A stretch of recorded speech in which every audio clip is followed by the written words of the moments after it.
My garden was never just a collection of plants. It was the living, breathing soul of my home, a verdant diary I had kept for nearly 50 years with my late husband, Richard. Every root, every leaf, every petal was a word in a story that only I could fully read. The grand pin oak that stood sentinel at the edge of the property, we had planted it from a sapling the day the ink dried on the deed to our first and only home. Its branches, now a formidable canopy, felt like Richard's protective arms still sheltering me. The Japanese maple near the porch, we planted it the day our son, Jason, was born. Each autumn, its leaves would turn the most brilliant shade of crimson, a fiery reminder of the fierce, all-consuming love of new parenthood. But the heart of it all, the part that had earned me local renown and 3 blue ribbons at the county fair, was my collection of heirloom roses.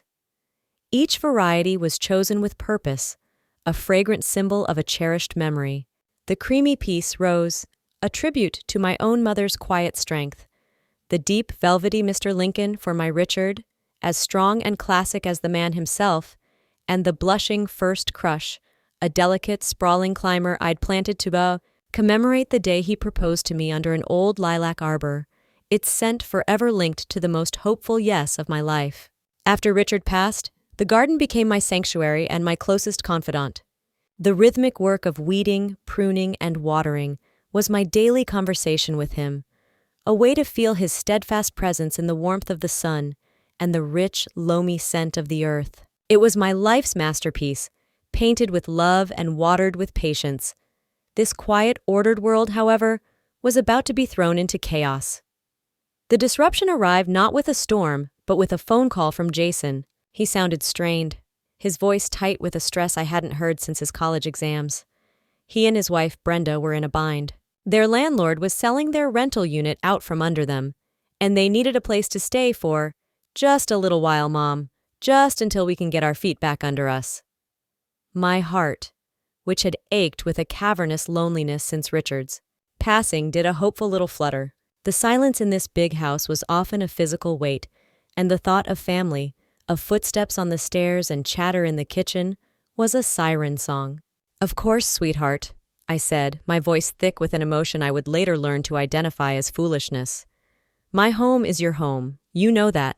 I spent the next week in a flurry of joyful preparation. I aired out Jason's childhood bedroom, the scent of lavender and cedar chasing away the ghosts of disuse. I went to the market and bought all their favorites, the expensive coffee Brenda liked, the craft beer Jason enjoyed. I even cut a small, perfect bouquet of my most fragrant sweet surrender roses and placed it on the nightstand beside their bed. I pictured lively dinners, the future sound of grandchildren's laughter on the lawn, and a gentle easing of the sorrow that had become my constant shadow. I saw their arrival not as an inconvenience, but as a homecoming. I was ready to share my home, my peace, my world.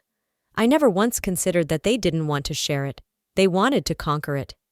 They saw my sacred ground not as a place of memory, but as a blank slate for their own ambitions. And my beloved garden, the testament to my entire adult life? To them, it was just an obstacle. Their residency began not as a hostile takeover, but as a campaign of 1,000 tiny cuts. Brenda, a woman who carried herself with the brisk, appraising air of a real estate agent touring a teardown, began her mission to update my life almost immediately. Her criticisms were always cloaked in the thinnest veil of helpful suggestion. "Caroline, this wallpaper is so busy, isn't it?" she remarked one afternoon, tracing the delicate ivy pattern in the dining room with a long, perfectly lacquered nail. Richard and I had spent a whole weekend putting it up, laughing as we fumbled with the paste. A nice sophisticated grage would really open up the space and bring it into this century. I would offer a tight, polite smile and steer the conversation toward the weather. Soon, her critical eye landed on the furniture, the solid, hand-carved cherry wood pieces Richard had inherited from his grandfather. "It's all so heavy and dark," she sighed dramatically, flicking through a design magazine filled with sterile, white-on-white rooms that looked more like hospital wards than homes. "We could create such a better flow with some lighter, more modern pieces. Something with clean lines." My own son Jason offered no defense. He would just give a helpless shrug, a weak smile, and mutter his new mantra, "Just trying to keep the peace, Mom." He was a ship without a rudder, tossed about in Brenda's wake, and I was the shoreline he was supposed to be anchored to. And shoreline that was being eroded with every passing tide. The primary focus of Brenda's relentless vision, however, was always the world just beyond the French doors. My garden. At first, her assaults were framed as practicalities. "That big oak tree drops so many acorns," she'd complain, as if the tree were doing it on purpose just to annoy her. "It's a real hazard. Someone could roll an ankle." Or, "All these flowers attract so many bees. I'm just terrified a guest might get stung one day." I would patiently explain the vital role of the shade in keeping the house cool, saving hundreds on our summer electric bills. I would talk about the importance of pollinators, the bees that were not a menace but a miracle, the tiny architects of the very ecosystem they took for granted. My gentle ecology lessons were met with a glassy-eyed stare, as if I were reciting ancient poetry in a dead language. The true declaration of war, the moment her ambition was laid bare, came on a beautiful, sun-drenched Saturday. Brenda was lounging on the patio in a designer sundress, sipping a mimosa. She gazed out at the sprawling green canvas of my life's work with a look I would come to recognize. The look of a developer eyeing an unspoiled plot of land. "You know what this backyard is screaming for?" she said, not to me but to Jason, who was flipping steaks at the grill. "A pool. A huge in-ground saltwater pool, with a limestone deck and a cabana bar. Imagine the parties, Jay. It would be epic." I felt a sudden sharp chill despite the summer heat. A pool? The only space large enough was my entire garden, my rose beds, my husband's memorial tree. "A pool?" I repeated, my voice so soft it was nearly lost in the sizzle of the grill. "But where would you even put it?" Brenda finally deigned to turn her head and look at me, a pitying, dismissive smile on her lips. "Well, right here, of course," she said, waving a languid, dismissive hand that encompassed 50 years of love and labor. "We'd just have to get rid of all this overgrown mess." Brenda's mention of a pool was not a daydream. It was a mission statement. From that day on, the word pool became a constant, invasive presence in my home, a low, thrumming bass line of anxiety. It was a war of attrition, and I was the sole defender of a territory under siege. Glossy brochures from companies with names like Paradise Pools and Azure Escapes began appearing on the kitchen island, strategically left open to pages featuring sprawling, kidney-shaped monstrosities surrounded by concrete. She would have long, loud phone conversations with her friends, her voice drifting in from the patio as she described, in excruciating detail, the resort-style backyard oasis she was designing. "Oh, it's going to be fabulous, Mindy," I overheard her saying, her voice dripping with manufactured excitement. "We just have to get the owner of the property on board with the vision. She's a little old-fashioned." The phrase "owner of the property" felt like a deliberate sting. I was no longer a mother, a hostess, or a family member. I was a bureaucratic obstacle, a stubborn old woman standing in the way of her social climbing ambitions. The psychological warfare escalated. She began to frame her destructive fantasy as a benevolent gift to me. "Caroline, you could do water aerobics every morning. Think of how wonderful that would be for your arthritis," she'd chirp, with a saccharine sweetness that made my teeth ache. "And think of the grandchildren we want to have one day. Don't you want them to have a beautiful, safe place to swim?" Jason, my own flesh and blood, became her reluctant but compliant messenger. He would find me when I was in the garden, my hands in the soil, and approach with the hangdog expression of a man sent to do a task he knew was wrong. "Mom, Brenda's not crazy," he'd begin, his eyes fixed on a distant point over my shoulder. "A pool is a huge value add. We had a realtor friend run the comps. It would increase the home's value by at least 20%. It's a smart financial move for the family's future." "What about a smart move for the family's past, Jason?" I asked him once, my voice trembling as I gestured to the Mr. Lincoln rosebush, its deep red blooms a perfect likeness of Richard's favorite tie. "Your father gave me this bush on our 25th anniversary. It's not an asset to be liquidated." He sighed, that deep, weary sigh of a man caught between two worlds, and ran a hand through his hair. "Mom, with all due respect, it's just a plant. It's a thing, You can plant new flowers somewhere else. Somewhere else. The two words echoed in the space between us, a testament to how little he understood. There was no somewhere else. This soil, this patch of earth, was sacred. It was imbued with half a century of my life. The pressure became a daily torment. They started talking openly about contractors and digging permits. They unrolled architectural plans on the dining room table, the crisp white paper covering the very spot where Richard and I used to share our morning coffee. It was no longer a discussion, it was an implementation plan. I felt myself fading, becoming a ghost in my own life. My feelings and history treated as irrelevant footnotes to their grand design. The garden, once my greatest joy, now felt like a death row inmate, its beauty a painful reminder of its impending execution. The breaking point arrived on a grim, overcast Tuesday morning. The sky was the color of slate, a perfect reflection of the heaviness in my heart. I had just come inside from my morning ritual, gently deadheading the prize-winning camellias near the fence line, my hands stained with the rich, dark soil that had always been my comfort. I walked into the kitchen to find Brenda directing Jason with the imperious air of a general. He was holding a long yellow metal tape measure, stretching it from the back steps to the base of the weeping Japanese maple, Jason's birth tree. The sharp, metallic snap of the tape retracting echoed in the silent house like a cocking hammer. A knot of ice formed in the pit of my stomach. "What on earth are you two doing?" I asked, my voice coming out colder and harder than I intended.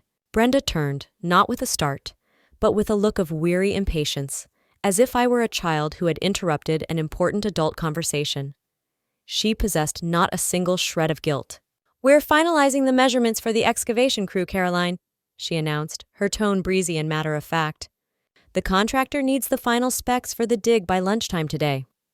The sheer audacity, the calm, procedural way she spoke of an excavation crew coming to rip apart my soul's landscape, shattered the dam of my composure.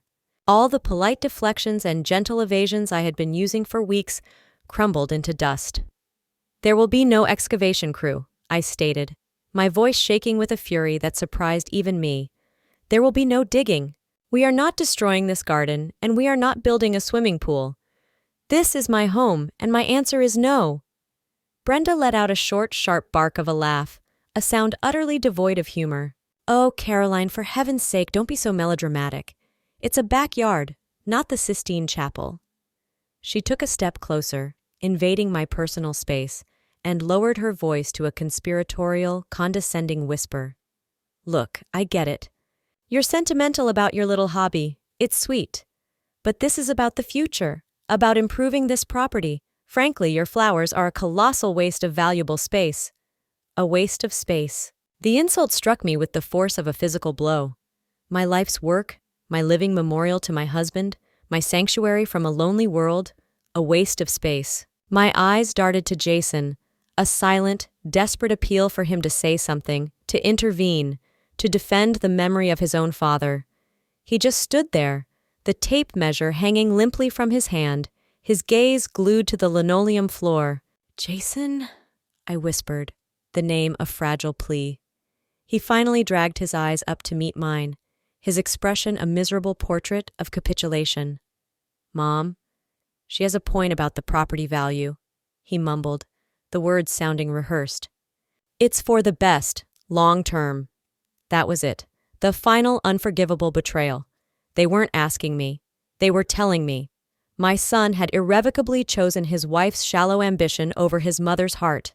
I stood there, a prisoner in the home Richard and I had built, and I had never felt so utterly alone, so completely powerless. They interpreted my stunned silence as acquiescence. I let them. But deep beneath the crushing weight of my heartbreak, a new feeling began to smolder. A cold, hard, and diamond-sharp resolve. They had mistaken my love for weakness. They had mistaken my grief for senility. And they had just made the single greatest miscalculation of their lives. They orchestrated their betrayal with cunning precision. They knew I had my bi-monthly board meeting with the County Horticultural Association, a commitment I held as sacred and had not missed in over 2 decades. Brenda even made a grand performance of her support that morning. "Oh, you have your big garden club meeting today, don't you, Caroline?" she said, her smile as bright and fake as a plastic flower. "That's wonderful. You go have fun with your friends. Don't you worry about a single thing here at the house." The condescension was a suffocating fog. I left the house with a sense of impending doom so palpable it felt like a physical illness, a nausea churning in my stomach. I drove the 20 miles to the community hall in a state of near total dissociation. The lush green hills of the countryside, a sight that usually filled me with peace, passed by my window as an unremarkable, blurry smear. The only image my mind could conjure was that of a yellow bulldozer, its cold, impartial steel blade poised to tear into the heart of my world. My presentation on the challenges of propagating heirloom azaleas felt like it was being given by someone else, a capable, articulate stranger inhabiting my body. I spoke the words, I answered the thoughtful questions from my peers, and I accepted their warm applause. But my spirit was not in that room. It was back at my house, a helpless phantom hovering over the garden, watching the execution it was powerless to stop. I drove home 2.5 hours later, my heart thudding against my ribs like a trapped bird. The dread intensified with every mile. As I turned onto my quiet residential street, I could hear it before I could see it. A low, guttural, mechanical roar that drowned out the familiar sounds of birdsong and cicadas. It was the sound of annihilation.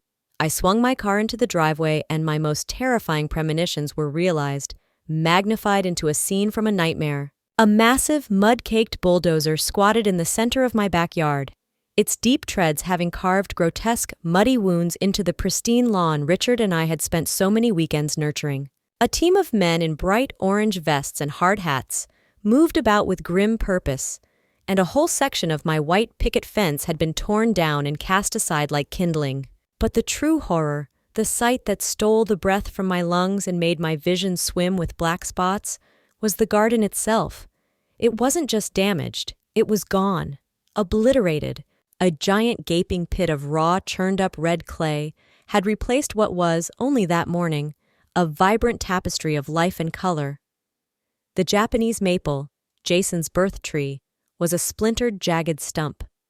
The camellia hedge was a trench of muddy ruin. And my roses, my beautiful, cherished roses, were a mangled, unrecognizable heap of thorns and shredded petals, ground into the dirt like common refuse. I saw a smear of deep red in the mud, and realized with a sickening lurch that it was all that remained of the Mr. Lincoln. I stumbled out of the car, my legs trembling and weak, and just stood there, staring at the desecration. The air, which should have smelled of jasmine and damp earth, was thick with the acrid stench of diesel fuel and the tragic green scent of ripped-up roots. Jason and Brenda stood on the patio, arms crossed, observing the devastation. Brenda wore a smug, triumphant smirk. They hadn't just removed a garden, they had bulldozed my heart and were preparing to pave over my soul. I moved toward them, my feet leaden, each step an agonizing journey across the scarred lawn. The roar of the bulldozer's engine was a physical assault, but it was nothing compared to the roaring silence in my own head. I stopped at the foot of the patio steps, my gaze locked on the raw, weeping wound in the earth. I didn't scream, I didn't weep. The shock was a deep, numbing cold that froze the tears in my ducts. The betrayal was a chasm too wide for simple rage. A terrifying, crystalline calm settled over me, the kind that comes after the worst has already happened. "What have you done?" I asked, my voice eerily flat, devoid of any inflection. Brenda, predictably, took the offensive. "We're making progress, Caroline," she said, her voice artificially bright and cheerful to be heard over the machinery. "I know it looks a little chaotic right now, but you have to use your imagination. In a few months, this will be a sparkling blue pool, a gorgeous flagstone patio. It's going to be a true oasis." An oasis. The word was a profound obscenity. She had turned my living oasis into a dead wasteland and had the gall to call it an improvement. My eyes shifted to my son. He, at least, had the decency to look ashamed, his gaze dropping to the concrete at his feet, unable to meet my eyes. "Jason," I said, my voice as cold and sharp as a shard of glass, "your father and I planted that maple tree the day you came home from the hospital. Do you remember sitting under its branches with your picture books when you were a little boy?" He flinched as if I'd struck him. A flicker of something. Guilt, maybe? or a fleeting shadow of the boy he used to be crossed his face before being extinguished. "Mom, it was just a tree," he mumbled, the pathetic rehearsed excuse sounding even weaker now. "We had to. It was in the way of the progress." That word again. Progress. It was the final definitive proof that the son I had raised was gone, replaced by this hollow stranger. They saw this violent desecration as a step forward. They saw 50 years of my devotion and my husband's memory as an inconvenience to be cleared away for their shiny, empty future.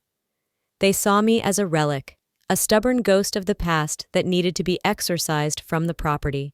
"We were going to tell you, of course," Brenda added quickly, a clumsy attempt at retroactive justification. "But we knew how you get about things, how resistant you are to change. The contractor had a sudden opening, and it was just easier to do it this way. A rip the Band-Aid off kind of thing." Easier. It was easier for them to shatter my entire world while my back was turned.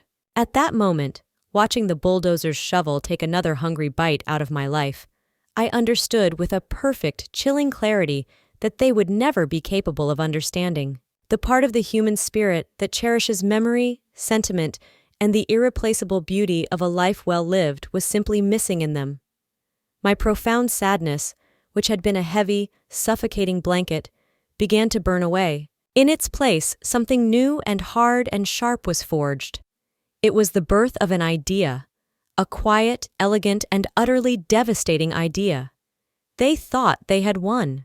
They didn't realize they had just given me the weapon I needed to win the war. The next morning, I was awake long before the sun, the sky outside still a deep, starless indigo. The house was silent, a temporary reprieve before the cacophony of construction began again at 8. I deliberately avoided the kitchen, unable to bear the sight of the muddy pit that had been my backyard. Instead, I walked down the hall and entered Richard's old office, a room that Jason and Brenda had labeled the Dusty Museum and never set foot in. I sat down at his large mahogany desk, its surface cool and solid beneath my palms. It was the very desk where he had balanced our checkbook, planned our vacations, and mapped out the secure, loving future we had built together. On the wall hung a framed survey map of the property from 1973, the lines drawn with Richard's hopeful, steady hand. My own hand felt just as steady as I picked up the telephone receiver. My first call was not to a friend to share my grief, or to a relative to solicit sympathy. It was to my lawyer, Helen, a sharp, compassionate woman who had handled our estate planning for years. "Helen, it's Caroline Hayes," I said, my voice calm and resolute. "I need to make a significant and immediate change to my estate. It involves a full donation of real property." I then laid out the situation in concise, factual terms. I did not speak of my broken heart or my son's betrayal. I spoke of deeds, titles, trusts, and irrevocable gifts. Helen listened without interruption, and when I finished, there was a long pause on the other end of the line. "Caroline," she finally said, her voice soft with concern, "are you absolutely certain this is the path you want to take?" "I have never been more certain of anything in my entire life," I replied, and it was the truth. My second call was to the national headquarters of the National Society of Heritage Gardens, a prestigious organization to which I had been a loyal, dues-paying member for over 30 years. After a brief wait, I was connected to the Director of Legacy Donations. I introduced myself, mentioned my award-winning garden, speaking of it not as something lost, but as a legacy waiting to be reclaimed, and I made my pitch. I was prepared to donate my entire property, the house, the land, every last brick and blade of grass, to the society, effective immediately. I had only 2 stipulations. First, that I would be granted a life estate, allowing me to live in the house until my passing, and second, that the society would commit its resources to a full, faithful restoration of the garden to its former glory, using my extensive collection of photographs, planting diagrams, and journals as a guide. After its restoration, it was to be maintained in perpetuity as a public testament to the art of heritage gardening. The director was, to say the least, flabbergasted and then thrilled. He knew of my garden by reputation, having seen it featured in a regional magazine. He promised to have his legal team draft the deed of gift and transfer documents immediately. The rest of the day was a quiet whirlwind of purposeful activity. The documents arrived by email. I printed them, drove to my bank, and signed them in the presence of a notary, my signature flowing across the pages, firm and unwavering. I felt no doubt, no regret. This wasn't an act of revenge. It was an act of preservation, an act of profound love for my garden, for Richard's memory, and for the legacy I refused to let be entombed in concrete and chlorine. While Jason and Brenda were outside, arguing with the foreman about the proper slope for the deep end, I was inside, quietly and legally ensuring that they would never own a single square inch of the land they had so cavalierly destroyed. Exactly 1 week later, a polished black town car, the kind you see at airports, pulled silently into the driveway. Jason and Brenda, who were lounging on the patio in new Adirondack chairs, sipping iced tea and poring over catalogs of garish pool tiles, watched its arrival with detached curiosity. A man and a woman in impeccably tailored navy blue business suits emerged, the man carrying a leather briefcase, the woman holding a long rolled-up object wrapped in cloth. They walked up the front path with an air of quiet authority and rang the doorbell. I answered it immediately, a serene smile on my face. "Mr. Albright, Miss Evans," I greeted the senior representatives from the National Society of Heritage Gardens. "Thank you so much for coming. Please, come in." Jason and Brenda looked up as I led my guests through the living room toward the back patio. "Mom, who are these people?" Jason asked, his tone laced with suspicion. "They're from the society," I said simply, gesturing for them to step outside. "They're here about the garden." Brenda let out a derisive snort. "What did you do, Caroline? Report us to the garden police? I think it's a little late for a fine." Mr. Albright, a distinguished man with silvering hair and kind eyes, cleared his throat and addressed Brenda directly, his voice calm and professional. "Ma'am," he began, "we're not here to adjudicate a family dispute. We are here to conduct a preliminary site survey for the complete restoration of the Hayes family heritage garden." Jason and Brenda exchanged a look of pure, slack-jawed bewilderment. "Heritage garden?" Jason stammered, his eyes darting between me and the strangers. "What in the world are you talking about?" Miss Evans then chose her moment. She deliberately and gracefully unrolled the object she was carrying. It was a large, beautifully crafted sign made of dark carved cedar, with elegant gold leaf lettering. It read, "The Richard and Caroline Hayes Heritage Garden, preserved in perpetuity by the National Society of Heritage Gardens, open to the public by appointment." She leaned it against the patio railing, right next to Brenda's tile samples, where they couldn't possibly miss it. The blood drained from Brenda's face, leaving her perfectly applied makeup looking like a garish mask. "What is this? This has to be some kind of sick joke," she hissed, her voice a venomous whisper. "It's no joke at all," I said, and for the first time in months, my voice rang with its full, confident timbre. "As of last Tuesday, this entire property, the house we're in, the patio you're standing on, and the land you were so eager to dig up, no longer belongs to me. I have donated it in its entirety to the society." The silence that followed was absolute, a stunned vacuum broken only by the distant chirp of a sparrow in the one tree they hadn't yet reached. Jason stared at me, his mouth opening and closing silently like a fish. You gave it away?" he finally choked out. "You gave away the house? My inheritance?" "An inheritance, Jason, is a gift. It has to be cherished, not just claimed," I said, looking my son directly in the eye. "You decided my life's work was a waste of space. You decided my memories were messy clutter. You stood by and watched while your wife hired a machine to bulldoze our family's past to make way for your shallow, chlorinated future. You didn't just fail to earn this gift, you actively tried to annihilate it. Now the garden will be preserved forever. Its legacy will outlive all of us. As for your pool, I believe the local YMCA has a very nice one. I suggest you two start looking at apartment listings." I turned away from their aghast, horrified faces and looked out at the scarred, wounded earth. But for the first time in weeks, I didn't see destruction. I saw a sacred canvas, waiting for loving hands to bring it back to life. My garden would live again, more beautiful and more permanent than they could ever imagine. A monument not to their cruelty, but to a love that could never be bulldozed. And they were left standing with nothing but the dirt they so eagerly coveted.